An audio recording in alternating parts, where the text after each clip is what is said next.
termasuk bumi, bulan, bintang, meteor, dan lain-lain.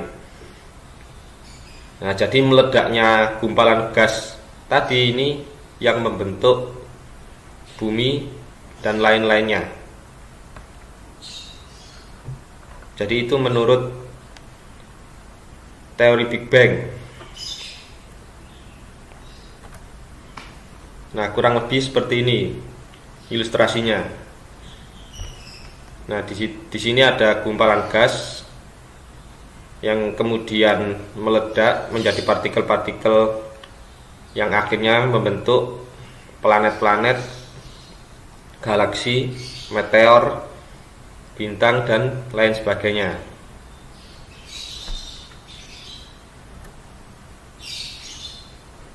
Nah, sekarang kita lanjut proses evolusi bumi. Jadi proses setelah bumi tadi terbentuk ini semakin hari ada perkembangan. Nah, di sini ada 4 perkembangan bumi.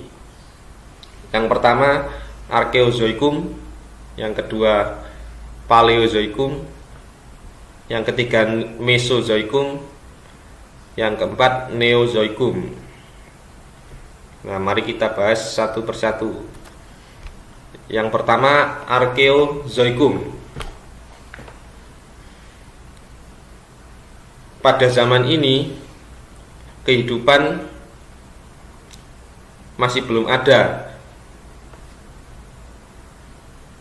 Jadi kondisi bumi masih belum stabil, suhunya masih sangat tinggi, masih sangat panas. Jadi tidak memungkinkan adanya kehidupan. Di sini mulai terbentuk hidrosfer dan atmosfer. Hidrosfer itu apa? Hidrosfer itu merupakan air yang nanti membentuk lautan. Nah, untuk atmosfer ini gas yang menyelimuti bumi. Fungsinya untuk apa? Untuk melindungi dari paparan sinar ultraviolet dari matahari. Selain itu juga yang nanti akan mempengaruhi hujan, iklim, awan, dan lain sebagainya. Nah, pada masa Arkeozoikum ini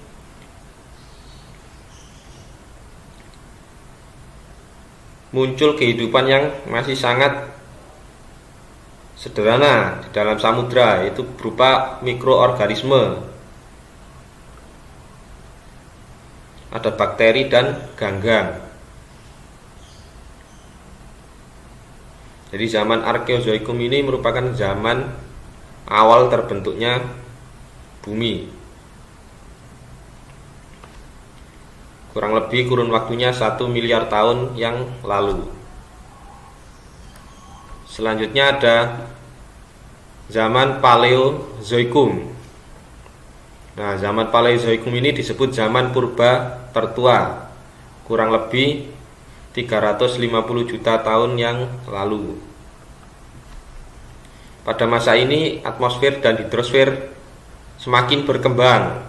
Yang tadi pada masa sebelumnya bumi masih sangat panas, ini lebih stabil lagi. Nah, di sini sudah ada tanda-tanda kehidupan seperti Enkaryotes. Enkaryotes itu bakal tumbuhan.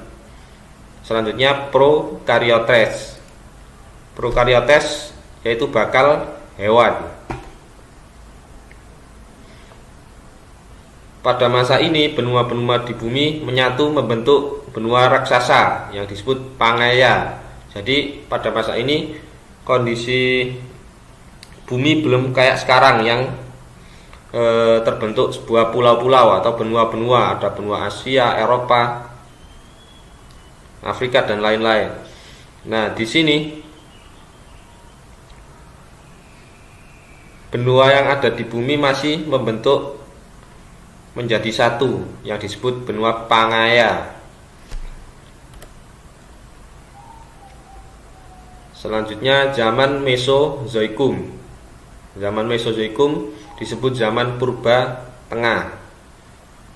waktunya kurang lebih 140 juta tahun yang lalu.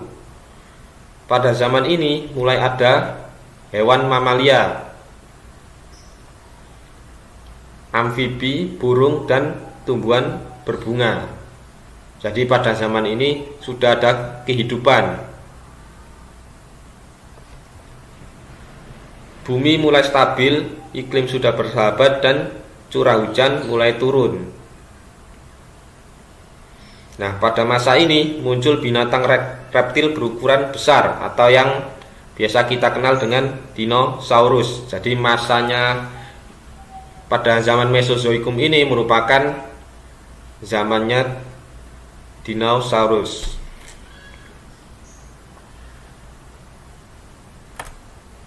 Selanjutnya ada zaman Neozoikum.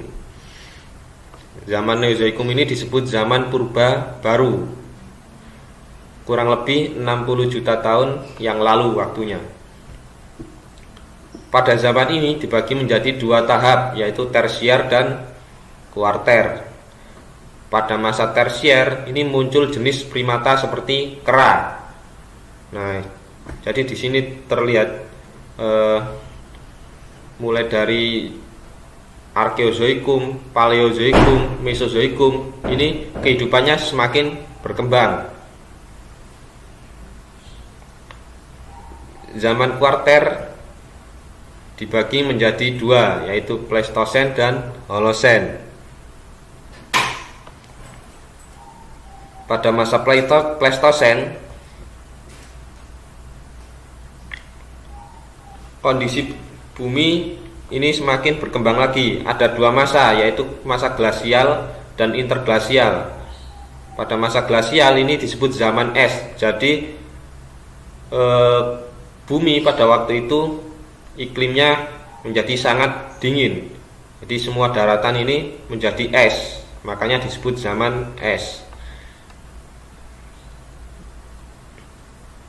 Selain itu ada zaman interglasial atau zaman es mencair. Yang tadi sebelumnya semua daratan menjadi es, ini kemudian mencair sehingga meningkatkan permukaan air laut karena mencairnya es ini. Selain itu ada masa Holosen.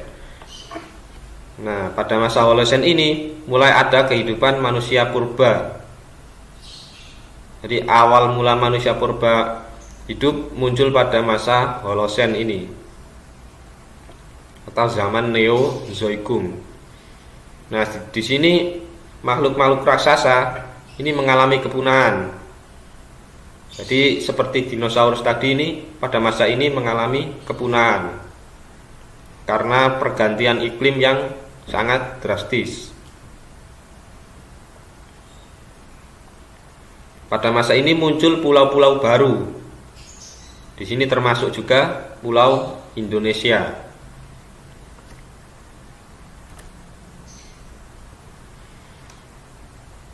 Nah, menurut sejarah terbentuknya Kepulauan Indonesia ini melalui proses yang sangat panjang. Sebelum didiami manusia, bumi hanya didiami oleh flora dan fauna yang masih kecil dan sederhana.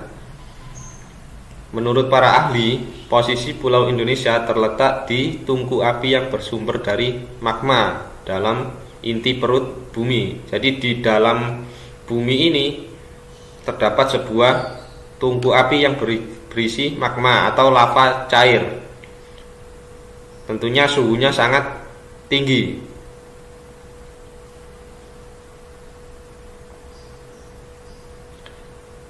Nah, lava yang cair tadi ini selalu bergerak. Nah, di sini disebut kegiatan tektonis. Untuk wilayah Kepulauan Indonesia ini merupakan titik temu di antara tiga lempeng. Jadi wilayah Kepulauan Indonesia ini diselimuti, di sekitarnya ada tiga lempeng. Di utara ada lempeng Eurasia. Di selatan ada lempeng Indo-Australia. Nah, sementara di timur ada lempeng Pasifik. pergerakan dari lempeng-lempeng tersebut dapat berupa pergerakan lempeng ke atas. Nah, jadi lempeng itu bergerak ke atas. Ini disebut subduksi. Selanjutnya ada pergerakan lempeng ke bawah. Ini disebut abduksi. Selanjutnya ada tumpukan lempeng. Nah, ini disebut kolisi. Yang terakhir ada tabrakan atau pemisahan lempeng. Di sini disebut divergensi. Jadi akibat dari pergerakan lempeng-lempeng tersebut, ini yang mengakibatkan wilayah Indonesia merupakan wilayah yang rawan akan terjadinya gempa bumi sepanjang waktu. Jadi kita sering melihat atau mendengar berita bahwa sering terjadi gempa bumi di wilayah Indonesia. Karena di wilayah Indonesia ini banyak sekali terdapat lempeng-lempeng, terutama 3 lempeng ini: Eurasia, Indo-Australia, dan lempeng Pasifik. Ini yang menyebabkan sering terjadinya gempa bumi di Indonesia. Nah, selanjutnya bagaimana terbentuknya kepulauan Indonesia. Yang pertama ada Pulau Sumatera, Jawa, Bali, Lombok, dan kepulauan di provinsi NTT maupun NTB. Nah, pulau-pulau tersebut terbentuk karena adanya aktivitas vulkanisme di bawah permukaan bumi. Jadi yang di dalam bumi tadi ada magma, ini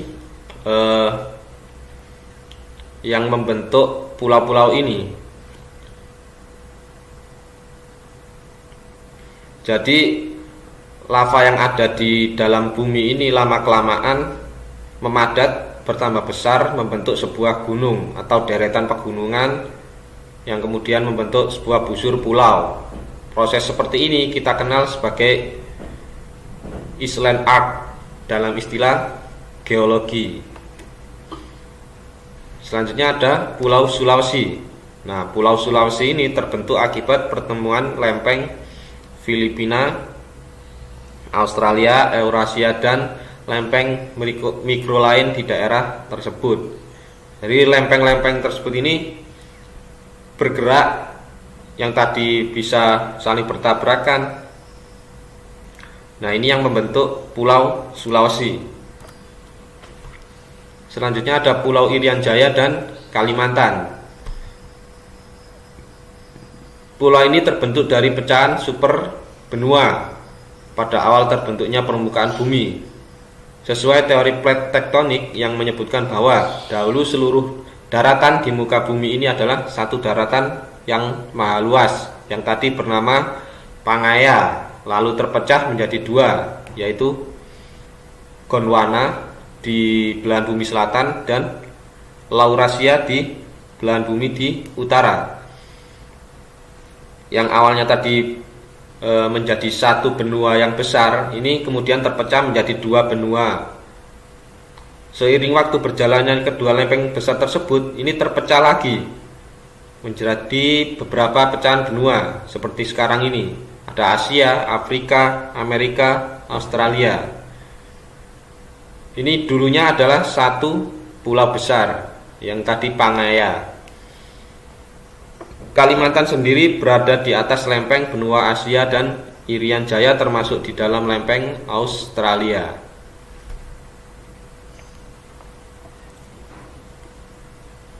Selanjutnya ada pulau-pulau kecil. Nah, contohnya seperti Kepulauan Seribu dan lain-lain. Proses terbentuknya pulau-pulau ini sangat sederhana dibandingkan dengan pulau-pulau yang lain. Mereka ini terbentuk dari endapan pecahan karang, koral, dan binatang laut lainnya. Lama-kelamaan semakin membesar dan akhirnya terbentuklah sebuah pulau baru. Jadi itu tadi beberapa proses terbentuknya pulau-pulau di Indonesia yang seperti sekarang ini. Nah, di sini ada gambaran proses terbentuknya benua yang ada di bumi. Nah, di sini pertama ada Pangaea, yang tadi awalnya bumi ini hanya ada satu benua, yaitu benua Pangaea, yang kemudian pada perkembangan selanjutnya benua Pangaea tadi terbelah menjadi dua. Yang pertama ada Laurasia dan Gondwana.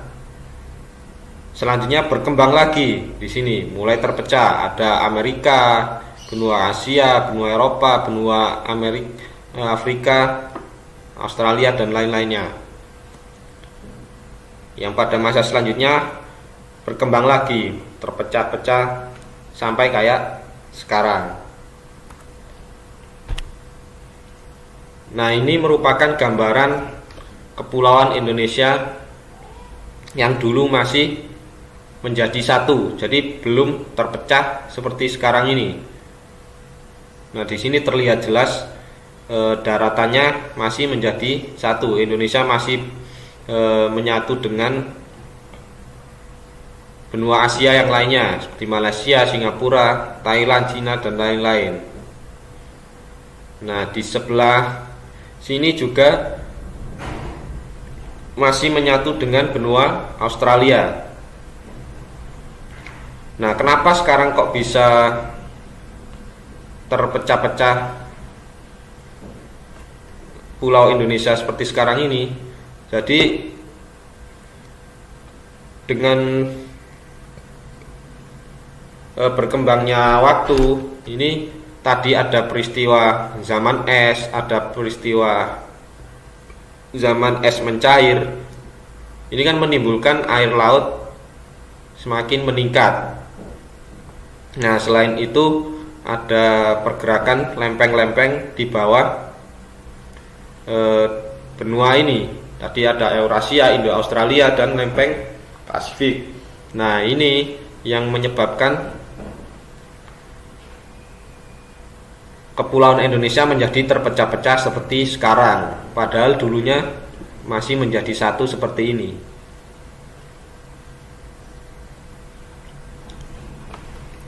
Ya, jadi mungkin itu yang bisa saya jelaskan mengenai materi terbentuknya kepulauan Indonesia. Untuk kurang jelasnya nanti bisa ditanyakan lewat WA maupun lewat kolom komentar.